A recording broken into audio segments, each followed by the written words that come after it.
اب رسول اللہ صلی اللہ علیہ وسلم نے سیدنا حسن کی تربیت بھی اس طرح کی، جو ہمارے لیے میں سمجھتا ہوں یہ میسج ہے کہ ہم اپنے بچوں کی تربیت کس طرح کریں۔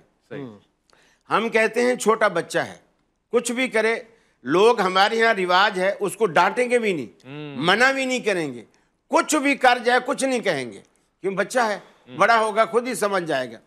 لیکن رسول اللہ صلی اللہ علیہ وسلم نے ایک کھجور کی ڈھیری پر بیٹھے، آپ وہ صدقے کی کھجوریں تھیں، آپ تقسیم کر رہے ہیں، سیدنا حسن گھٹنے کے بل چلتے ہوئے آئے، اور جیسے قریبار بچوں کی عادت ہوتی ہے، کوئی چیز کھانے کی ہو یا نہ ہو، ان کو ملے گی ہاتھ سے اٹھائیں گے اور فوراً منہ میں ڈالیں گے۔ سیدنا حسن نے بھی یہی کیا، حالانکہ یہ بات سارے تسلیم کرتے ہیں کہ بچوں پر شریعت کے احکامات اس وقت تک لاگو نہیں ہوتے جب تک کہ وہ بالغ نہ ہو جائے۔ بچے بھی کہاں ہیں، جنت کے سردار ہیں، اب وہ بچہ ہے، اس کے بعد جب انہوں نے کھجور چبا لی، بچے ہوئے بھی ہے، واہ اور واہ واہ، جب رسول اللہ صلی اللہ علیہ وسلم نے دیکھا تو آپ نے انگلی مبارک اس کے منہ میں ڈالی سیدنا حسن کے، اور اس کو نکالا اور کہا کخ کخ بیٹا تھو کر انا لا ناکل صدقۃ، ہم صدقہ نہیں کھاتے۔ اب یہ بچپن سے ان کی تربیت دی جا رہی ہے، جب بچپن سے ماں باپ اپنے بچوں کے پیٹ میں حلال کا نوالا ڈالیں گے اور بیوی کے پیٹ میں بھی حلال کا نوالا ڈالیں گے تو پھر اثرات اس طرح کے مرتب ہوں گے جس طرح کی دنیا نے دیکھا۔ اور حضرت نے بھی بیان کیا کہ حضرت حسن نے پھر دو مسلمانوں کے عظیم گروہوں کے درمیان صلح کرائی، بہترین، بہت شکریہ۔ یہ اسی حلال رزق کا اثر تھا۔ فرمایا یا اہل الکتاب لا تغلو فی دینکم، اے اہل کتاب اپنے دین میں غلو نہ کرو۔ اما عائشہ سے کسی نے پوچھا بتائیے کہ نبی علیہ السلام کو اپنے صحابہ میں سب سے بڑھ کر محبوب کون تھا؟ تو انہوں نے کہا کہ فاطمہ سلام اللہ علیہا۔ پھر انہوں نے پوچھا نہیں مردوں میں بتائیں، تو انہوں نے کہا کہ مردوں میں فاطمہ کا شوہر علی بن ابی طالب۔ اللہ نے امام حسن علیہ السلام کو اس اعلیٰ صفت سے نوازا ہے کہ وہ بچپنا میں بھی اللہ کے کرم اور فضل اور اس کی عطا کردہ قدرت سے لوح محفوظ کو دیکھتے ہیں۔ حضرت امام حسن سے دین کتنا سیکھا ہے، جو کہ لازم بنتا ہے جب وہ ایک اصحابی رسول کو وضو کرنا سکھا رہے ہیں بچپن میں، تو امت کو کتنا فائدہ اٹھانا چاہیے امام حسن سے، جو ان کا منصب ہے اس حوالے سے ہم نے کتنا استفادہ کیا ہے۔ جتنا جس کو موقع ملتا ہے اس کو اٹھانا چاہیے۔ یہ تو ایک ایسی بات ہے کہ اس کے لیے سعادت کی بات ہے کہ اس نے کتنا فائدہ اٹھایا۔ اور دوسری بات یہ ہے کہ سیدنا حسن رضی اللہ تعالی عنہ ایسی شخصیت ہے، رسول پاک مسجد میں تشریف لائے جی، اور آپ ساتھ اپنے نواز سے حضرت حسن کو بھی ساتھ لے آئے، ممبر پہ بٹھا دیا اپنے پہلو میں، اور خود خطبہ ارشاد فرمانے لگے۔ حدیث میں آتا ہے کہ آپ کبھی مجمع کی طرف دیکھتے تھے، کبھی نیچے حضرت حسن کی طرف دیکھتے تھے، اور پھر اسی میں آپ نے یہ الفاظ فرمائے کہ میرا یہ وہ عظیم بیٹا ہے جو دو مسلمانوں کے دو عظیم گروہوں کے درمیان صلح کرائے گا۔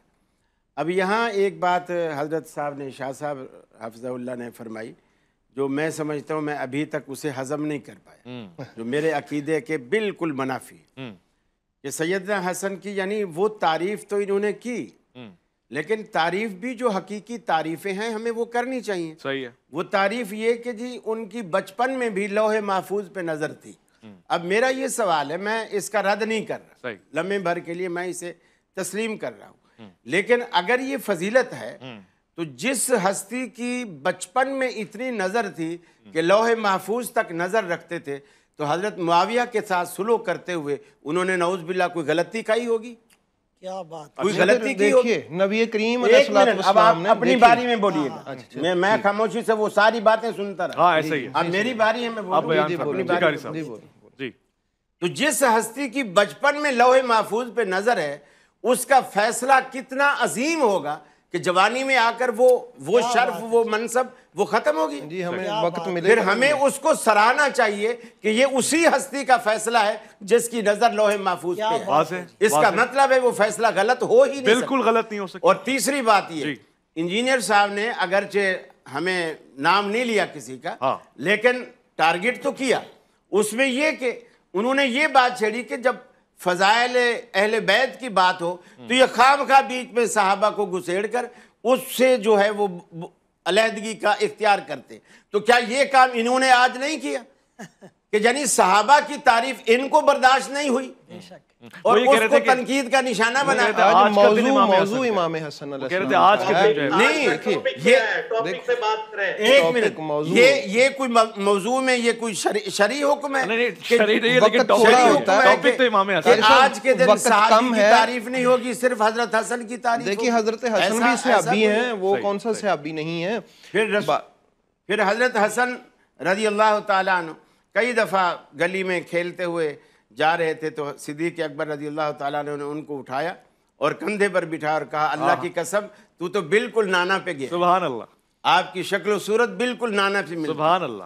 سیدنا حسن رضی اللہ تعالیٰ عنہ جب رسول اللہ صلی اللہ علیہ وسلم سفر سے واپس آتے, سواری پر سوار ہوتے, اور یہ بچوں کی عادت ہوتی ہے گھر میں جب ان کو پتہ چلے نا باہر ابا آیا ہے, نانا آیا ہے, دادا آیا ہے, تو بچے گھر سے نکل کر دوڑتے ہوئے آتے ہیں.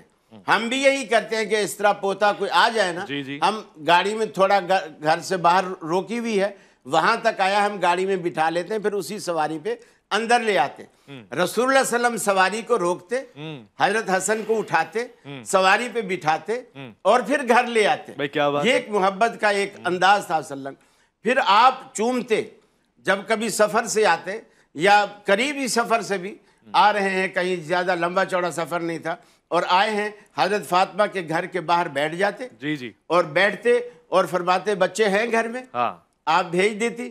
کبھی کبھی دیر بھی ہو جاتی کیونکہ وہ تیار کروا رہی ہوتی تھی, پھر بھیجتی. آپ آتے جب بچے آپ کے پاس تو آپ انہیں گلے سے لگاتے, چومتے, پھر سونگتے. جنت کی خوشبو آ رہی ہے تو انہیں سونگنا بھی چاہیے. تو یہ اللہ کے رسول صلی اللہ علیہ وسلم کے یہ جو نواسے ہیں ان کی ایک فضیلت ہے جو قرآن مجید میں بھی احادیث میں بھی جو صحیح طریقے سے ثابت ہے. غلو سے پاک ہمیں تعریف کرنے میں کوئی حرج نہیں. دیکھیے قاری صاحب آپ نے فرمایا, اور ہمیں دونوں پہلو کو جو ہے ملا. قاری صاحب ابھی ٹیمیں بنا رہے ہیں, مفتی صاحب کو کہہ رہے ہیں یہ والی حدیث آپ نے بتا دینی ہے, رہ نہیں جائے, اور ابھی شاہ صاحب کو بھی کچھ کہہ رہے ہیں. یہ مجھے خوشی ہوتی ہے کہ قاری صاحب ایک آزاد آدمی اور جیسے ہیں ویسے ہی ہیں. یا یہ ترمذی میں نہیں ہے اللہ اللہ فی اصحابی, میرے صحابہ سے ڈرو, لا تتخذوہم غرضم, ان کو نشان تنقید اور ہدف نہ بناؤ. لوگ ان سے محبت کرتے ہیں میری وجہ سے, لوگ ان سے بغض کرتے ہیں میری وجہ سے. قرآن کریم میں یہ جو سورہ فتح کے آخری رکوع ہے, اشداء علی الکفار رحماء بینہم تراہم رکعا سجدا, آگے کیا ہیں, کان کھول کر سنیں, یبتغون فضلا من اللہ ورضوانا. یہ قرآن سرٹیفائیڈ گارنٹیڈ بات نہیں کرتا. تراہم رکعا سجدا یہ گارنٹیڈ بات نہیں ہے. سیماہم فی وجوہہم من اثر السجود یہ گارنٹیڈ باتیں نہیں ہیں. تو کہنے کا مقصد یہ ہے کہ حضرت علی رضی اللہ عنہ, حضرت حسن اور حسین اہل بیت, ان کے فضائل ہمارے ممبروں سے بیان ہوتے ہیں. اب کوئی وہاں آتا ہی نہیں ہے اور اس کو سننے کے لیے تیار ہی نہیں ہے تو وہ ایک الگ بات ہے.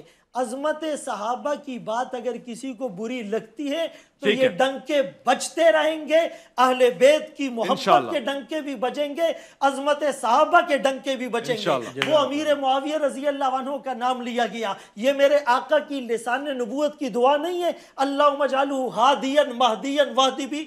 میرے آقا نے نہیں کہا اس کے سینے کو علم سے بھر دے, میرے آقا نے نہیں کہا پہلا بیری بیڑا حضرت معاویہ تیار کریں گے. یہ کاتبین وحی کے سردار ہیں, 50 لوگ کاتبین وحی تھے, اللہ کی وحی کو لکھنے والے, ان کے سردار امیر معاویہ رضی اللہ تعالیٰ عنہ تھے. ان کو کرٹیسائز کر کے ہم غیر محسوس طریقے پر وحی کو مورد الزام نہیں ٹھہرا رہے. تو یہاں محبت کی بات ہو رہی تھی, خامخواہ اس کو ڈائیورٹ کرنے کی کوشش. کوئی صلح ختم نہیں ہوئے, اسلام قیامت تک صلح کا درس دیتا ہے. وَإِن طَائِفَتَانِ مِنَ الْمُؤْمِنِينَ اقْتَتَلُوا فَأَصْلِحُوا بَيْنَهُمَا. یہ قرآن کا حکم, کوئی اس پر مہر لگا سکتا ہے کہ یہ آیت صرف اس دور تک تھی؟